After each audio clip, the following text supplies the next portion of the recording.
সত্যি করে বলেন তো, আপনি কি চ্যাট জিপিটিকে থ্যাংক ইউ বলেন? যদি বলেন, তাহলে আপনি ফ্রেন্ডলি বট ট্র্যাপে পড়ছেন।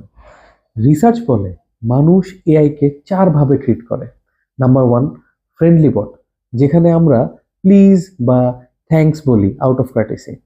নাম্বার 2, কুডোজ বট, যেখানে এআই ভালো কাজ করলে আমরা বলি গুড জব, যেন এটা একটা পোষা প্রাণী আর পাপি।